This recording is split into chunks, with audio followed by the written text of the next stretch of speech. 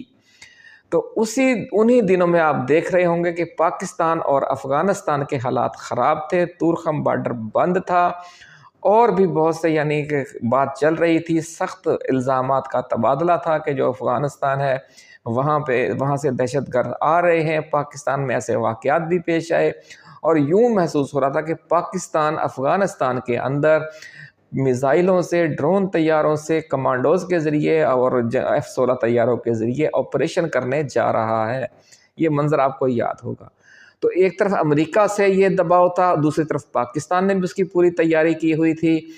تو اس دباؤ کی وجہ سے جو افغانستان کے جو 2 دھڑے ہیں، یعنی حقانی نیٹ ورک اور ملا ہیبت اللہ اخوند زادہ کا جو امیر المومنین ہیں، ان کے طالبان کے امیر ہیں، ان کے درمیان اس حوالے سے کشمکش اپنی انتہا کو پہنچی ہوئی تھی کہ امریکہ کے ساتھ ہم نے لڑنا ہے یا ڈیل کرنی ہے۔ تو یوں آپ دیکھیں کہ کس طریقے سے ایک بل پیش ہوتا ہے کانگریس میں اور اس کے گرد پھر پوری ایک عمارت بنی جاتی ہے دباؤ ڈالنے کی۔ یہی فارمولہ پاکستان کے بارے میں بھی استعمال کیا گیا۔ جب ناظرین یہ دباؤ اپنے انتہا کو پہنچ گیا، جس میں امریکی صدر کو یہ پھر اختیار دیا گیا تھا کہ وہ ڈپلومیسی، اگر آمین ڈپلومیسی پر پاکستان اور افغانستان عمل کرتے ہیں تو پھر تو وہ اس حوالے سے کوئی سخت اقدامات نہ کریں، بصورت دیگر یہ جو بل ہے اس کے ذریعے پاکستان کا نان نیٹو اتحادی کا سٹیٹس ختم کر دیا جائے اور اربوں ڈالر کی جو امداد ہے وہ روک لی جائے۔ ذرائع کا دعویٰ ہے کہ جس طرح پھر طالبان حکومت دباؤ میں آ گئی، یا ایک اس نے سوچا کہ اب امریکہ سے ہم نے کیا بار بار لڑنا ہے، اس لیے انہوں نے امریکہ کے ساتھ صلح کر لی اور یہ بل جو ہے وہ پیش ہونے کی اب کانگریس میں نوبت ہی نہیں آئے گی۔ ذرائع کا ایسا کہنا ہے کہ جو بل 94 ہے۔ اچھا جی، اب اس میں ہوا کیا کہ پھر افغانستان نے امریکی جو قیدی تھا وہ اسے رہا کر دیا اور امریکہ نے بھی جو حقانی نیٹ ورک کے سربراہ اور وزیر داخلہ تھے سراج الدین حقانی اور ان کے بھائی اور کزن، ان سب کے نام جو سر کی قیمت والی فہرست سے نکال دیے۔ تو ناظرین یہ ہوتا ہے قانون پیش کرنے کے مختلف قسم کے مقاصد میں سے ایک مقصد کہ کسی طرح دباؤ میں لا کر اس ملک کو، اس رجیم کو راہ راست پر لایا جائے، یا جو امریکہ چاہتا ہے اس سے ہم آہنگ پالیسی اختیار کرنے پر مجبور کیا جائے۔ اسی پالیسی کے تحت پھر زلمے خلیلزاد کا افغانستان کا دورہ بھی ہوتا ہے، اور یہ کہا جا رہا ہے کہ اب برف پگھل چکی ہے، دونوں طرف سے بہت سے معاملات بڑی تیزی سے آگے بڑھ رہے ہیں۔ اب اسی قسم کا بل ہے جو ولسن لے کر آئے، امریکی کانگریس میں پیش کیا ہے، جو انہوں نے پاکستان میں بحالی جمہوریت اور عمران خان سمیت سیاسی اسیروں کی رہائی کے حوالے سے اس کے بھی قانون بننے کی نوعیت نہیں آئے گی، نوبت نہیں آئے گی، اور معاملات اس سے بہت پہلے فائنل ہو جائیں گے۔ اپنی سابقہ ویڈیوز میں ناظرین آپ کو یاد ہوگا کہ ہم نے یہ امکان بھی پیش کیا تھا کہ یہ جو کہتے ہیں کہ جناب بل فلاں مہینے میں جا کر یہ قانون بن جائے گا، پھر 180 روز کے اندر صدر اس کو نافذ کریں گے، یہ ہوگا وہ ہوگا، تو اسی ویڈیو میں آپ کو یاد ہوگا ہم نے آپ سے کہا تھا کہ شاید یہ نوبت نہ آئے،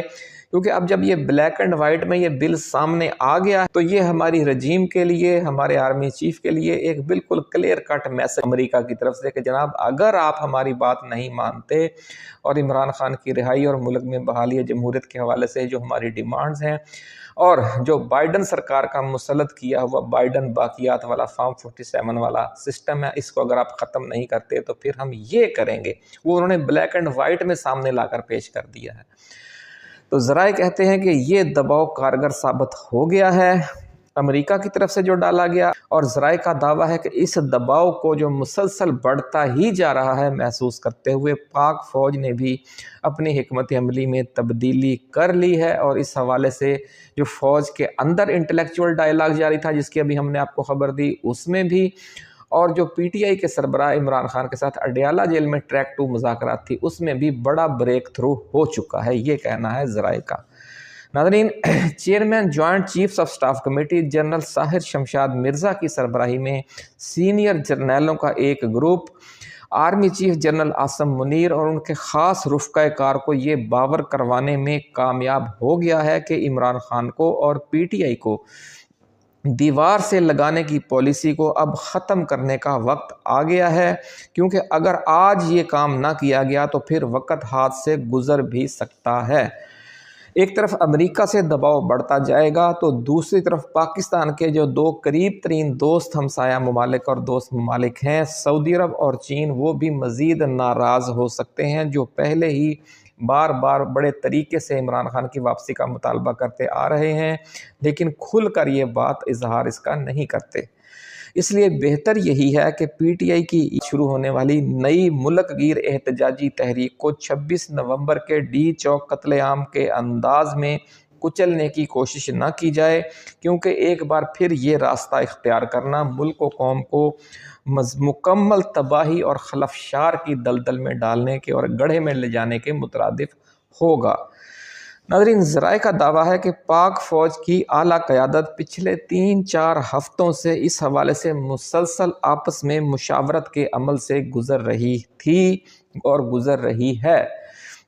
اور عمران خان کے ساتھ بھی اس دوران اہم مذاکرات اور پس پردہ خفیہ رابطے ہوئے۔ یہ کہا جا رہا ہے کہ ان مذاکرات میں اسٹیبلشمنٹ کی طرف سے اس خواہش کا اظہار کیا گیا کہ عمران خان اور ان کا سوشل میڈیا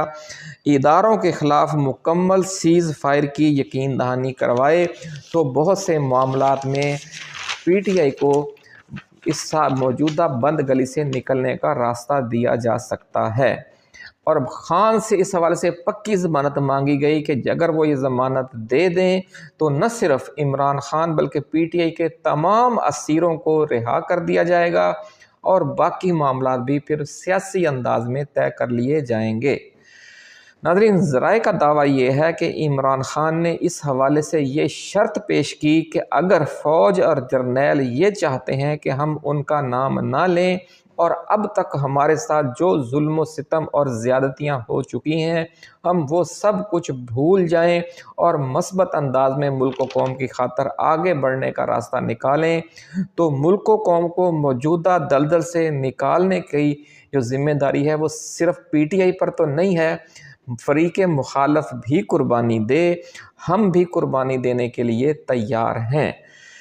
لیکن پھر انہوں نے کہا کہ ہم تو یہ قربانی دیں گے، اس کے بدلے میں اس کے عوض شرط کیا فوج مانے، وہ شرط یہ انہوں نے پھر پیش کی کہ پھر اگر ہم ایسا کرتے ہیں کہ ہم اداروں کا نام نہ لیں، ہم عاصم منیر کا نام نہ لیں، ہم کسی جرنیل کا نام نہ لیں، ہم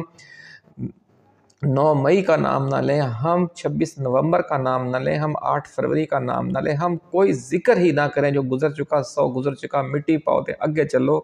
تو پھر فوج اور ISI کی طرف سے بھی عدلیہ، میڈیا اور بیوروکریسی پر جو غیر اعلانیہ مارشل لا نافذ ہے اسے بھی اٹھا لیا جائے، اسے ختم کیا جائے۔ اس کے بعد PTI سمیت جو اپوزیشن جماعتیں ہیں اپنی جمہوری، سیاسی اور عدالتی جنگ کے ذریعے فارم 47 حکومت کے ساتھ خود ہی نمٹ لیں گی۔ یہ ہے پھر ناظرین جو خان نے آگے سے جواب دیا، کہ لوگ کہتے ہیں جی خان مذاکرات نہیں کرتا، خان مذاکرات بھی کرتا ہے لیکن بڑی دلیل سے بات کرتا ہے۔ ذرائع کا ناظرین دعویٰ ہے کہ اس سلسلے میں ایک فائنل ڈرافٹ اب تیار کیا جا چکا ہے کہ دونوں فریق کس کس حوالے سے پیچھے ہٹیں گے اور آئندہ کا لائحہ عمل کیا ہوگا، اور اس ڈرافٹ کی تیاری میں chairman joint chiefs of staff committee general Sahir Shamshad Mirza اور ISI کے موجودہ سربراہ لیفٹیننٹ جنرل عاصم ملک نے انتہائی کلیدی کردار ادا کیا ہے، ایسا دعویٰ ہے ذرائع کا۔ ناظرین اس دھماکہ خیز پیش رفت میں پاک فوج کے چکوال گروپ کے سینئر فوجی افسران کی مخلصانہ کاوشوں کا بار بار ذکر بھی آ رہا ہے، کیونکہ خود پاک فوج کے اندر سے بھی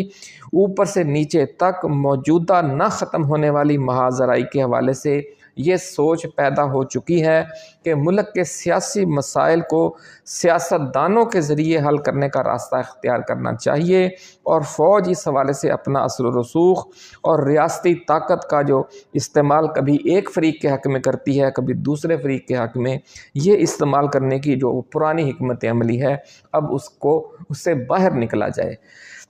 ناظرین سوشل میڈیا پر سابق آرمی چیف جنرل جہانگیر کرامت کے مبینہ بیانات کے حوالے سے بھی بہت شور مچا ہوا ہے آج کل، اور ایک پرانی ویڈیو بھی دوبارہ اپلوڈ کی جا رہی ہے، لیکن ہم نے اس حوالے سے جب فیکٹ چیک کیا ہے تو یہ ثابت ہو گیا ہے کہ جنرل جہانگیر کرامت نے موجودہ army chief general Asim Munir کے حوالے سے کوئی بیان نہیں دیا، اور جس شخصیت کو جہانگیر کرامت کہہ کر ان کی ایک پرانی ویڈیو شیئر کی جا رہی ہے وہ غالباً ایکس سروس مین سوسائٹی کے ایک سینئر ترین رہنما لیفٹیننٹ جنرل ریٹائرڈ محمود کی ہے، جو غالباً ایکس سروس مین سوسائٹی کے جو بانیان ہیں ان میں شامل تھے۔ ناظرین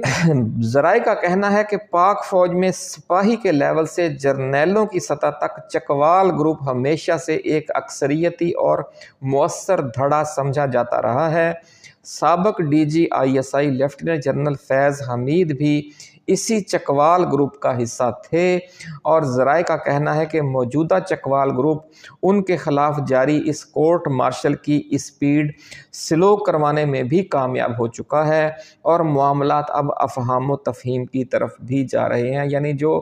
فیض حمید کا معاملہ ہے وہاں بھی وہ جو دھونس دھاندلی والا اسٹائل ہے اب وہ اختیار نہیں کیا جا رہا، اور انہیں ریلیف دیا جا چکا ہے۔ یہ ویڈیو ہم آپ کے ساتھ پہلے بھی کر چکے ہیں، آج سے 15-20 دن یا شاید 10 دن پہلے۔